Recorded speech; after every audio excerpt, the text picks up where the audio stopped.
3 words. That's all it took. 3 words transmitted through encrypted channels from Tehran to Hezbollah command centers in Beirut that turned the northern Israeli border into the most active combat zone in the Middle East. Iran gave the order, not a suggestion, not coordination, not tactical support. A direct operational command from Iranian military intelligence to Hezbollah, forces that specified targets, timing, and acceptable casualty rates. This is not about Hezbollah acting independently with Iranian weapons. This is about Iranian officers giving orders to Lebanese fighters who follow them because the command structure was built that way intentionally over 40 years. Let me show you exactly how deep this goes. January 28th, 2026. Israeli signals intelligence intercepted a transmission from an Iranian Revolutionary Guard Corps facility outside Tehran to a known Hezbollah communications node in southern Beirut. The message was encrypted using a system that Israeli cryptanalysts have been tracking for 8 months. They cannot break the encryption in real time, but they can identify the signature. The transmission lasted 47 seconds. 12 hours later, Hezbollah launched coordinated strikes against 6 Israeli military positions along the Lebanese border using Kornet anti-tank missiles and Iranian-supplied suicide drones. The strikes happened simultaneously within a 3-minute window. That level of coordination requires centralized command authority. You do not get 6 separate Hezbollah units executing synchronized attacks across 40 kilometers of front line through local initiative. Someone gave an order, someone with authority over all 6 units, someone who is not in Lebanon. Here's what Israeli intelligence confirmed through signals, intercepts, human sources, and pattern analysis. The operational command structure that controls Hezbollah's military operations runs through IRGC Quds Force headquarters in Tehran, specifically through Unit 3800, the branch responsible for external operations in Lebanon, Syria, Iraq, and Yemen. Unit 3800 maintains direct communication links with Hezbollah's external security organization, which handles military operations outside Lebanon, and Hezbollah's Islamic Jihad organization, which conducts operations inside Lebanon and against Israel. These are not liaison relationships. These are command relationships. Iranian officers issue operational orders. Hezbollah commanders execute them. The decision authority for strikes against Israel does not rest with Hezbollah leadership in Beirut. It rests with IRGC commanders in Tehran, who evaluate the strategic timing, acceptable risk levels, and regional escalation management. Let me explain how this command structure actually works, because understanding the mechanism matters. Hezbollah operates a military structure that mirrors conventional armies. Brigade-level units, battalion commanders, company-grade officers, enlisted fighters, approximately 45,000 fighters organized into regional commands with defined areas of responsibility. That structure exists on paper and in practice, but overlaying that structure is a parallel Iranian command network. IRGC advisors are embedded at the brigade level and above. These are not trainers. These are operational officers, with direct communication links to Tehran and authority to override local Hezbollah commanders on mission planning, targeting, and execution timelines. When Israeli intelligence says Iran gave the order, they mean an IRGC officer in Tehran transmitted instructions to IRGC officers embedded with Hezbollah units, who then directed Hezbollah fighters to execute specific attacks. The chain of command runs Tehran to Beirut to the front line. Hezbollah's senior leadership, Hassan Nasrallah's successors, they coordinate with Iran, but they do not control the operational tempo. Tehran does. The communication infrastructure that enables this command relationship is sophisticated and redundant. Iran maintains at least 3 separate secure communication channels with Hezbollah forces. First, satellite communication systems operating on encrypted frequencies that Israeli electronic warfare cannot jam effectively. Second, fiber optic cables running through Syria that connect Lebanese territory to Iranian command centers through physically secure lines. Third, courier networks using diplomatic pouches and commercial shipping routes that move written orders and intelligence products when electronic communication is compromised. This redundancy means that even when Israel successfully disrupts one channel, the command link remains operational through backup systems. The investment in communication security alone represents tens of millions of dollars in equipment, training, and maintenance. That infrastructure exists because operational command from Tehran requires reliable communication to Beirut regardless of Israeli interference. The weapons that hit Israeli positions on January 28th tell the same story. Kornet EM anti-tank missiles, Russian-designed, Iranian-manufactured, supplied to Hezbollah through Syrian channels controlled by IRGC Quds Force logistics networks. Each missile cost approximately $25,000. Hezbollah has an estimated stockpile of 5,000 to 7,000 Kornets. That inventory did not arrive through independent arms purchases. That inventory exists because Iran decided Hezbollah needed anti-armor capability and allocated the missiles, transportation, and training support to build that capability. The suicide drones used in the same attacks, Shahed 136 variants, Iranian-designed, Iranian-built, transferred to Hezbollah with Iranian technical personnel who maintain them and train Hezbollah operators. These are not weapons Hezbollah acquired independently. These are weapons Iran provided as part of a deliberate strategy to build Hezbollah into a precision strike force capable of holding Israeli territory at risk without requiring direct Iranian military involvement. Here's the operational math that explains why this matters. Hezbollah's estimated missile and rocket inventory is between 120,000 and 150,000 projectiles of all types.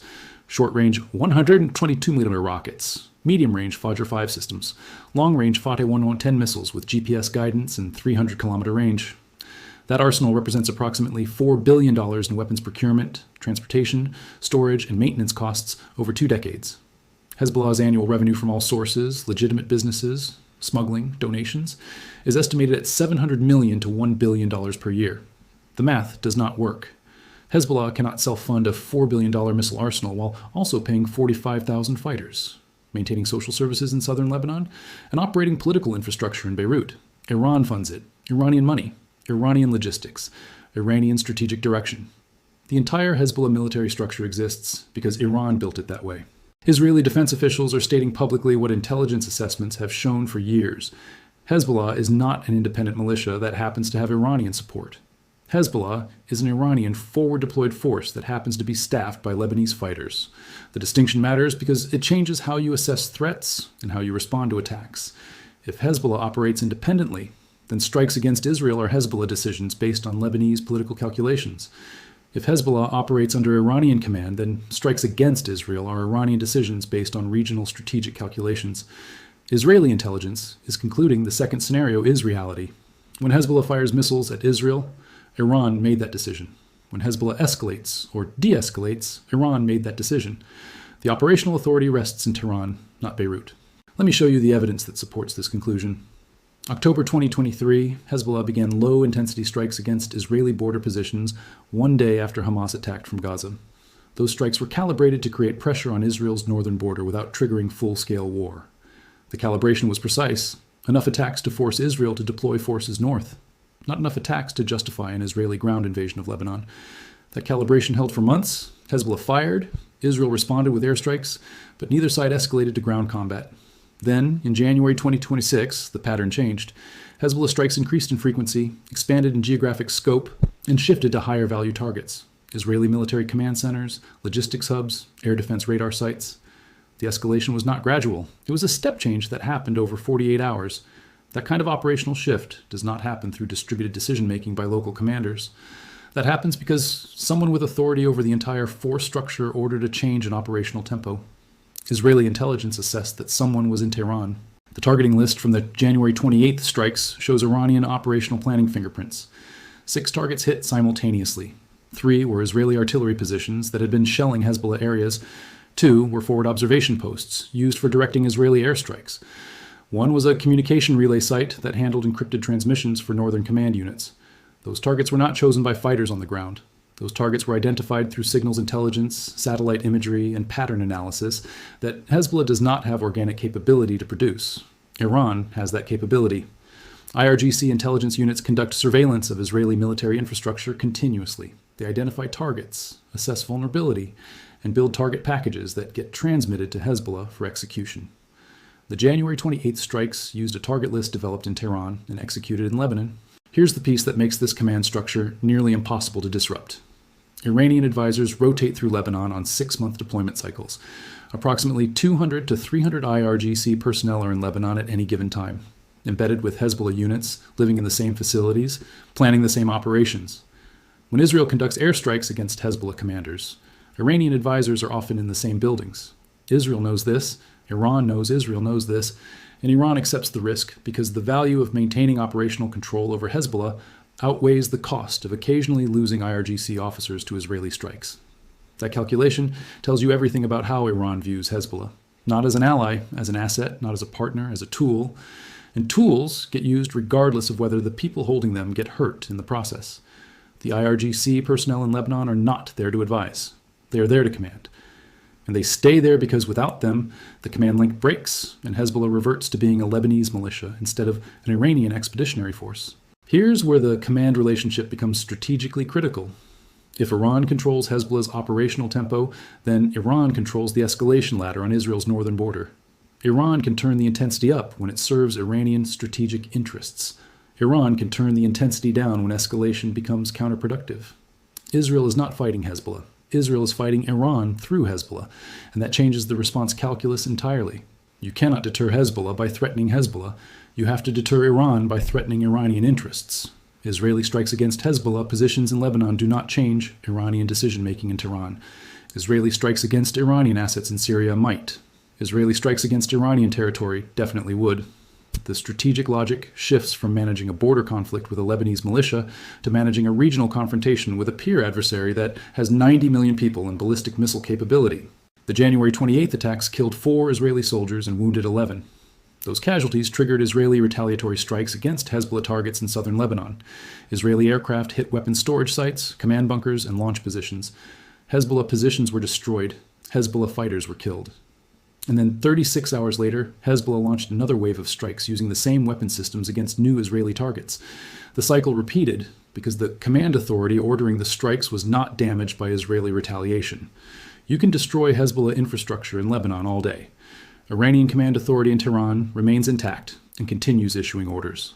The operational structure is designed to be resilient specifically because the brain is separated from the body by 1,200 kilometers, and a national border Israel cannot easily cross. Share this, because mainstream coverage is calling this a Hezbollah escalation. They are showing you rocket impacts and Israeli casualties. They are not showing you the command structure that makes those attacks possible. Both are true. Only one explains what happens next. Iran gave the order, and Iran will give the next order, and the one after that. Until someone changes the calculus in Tehran, the northern border stays active.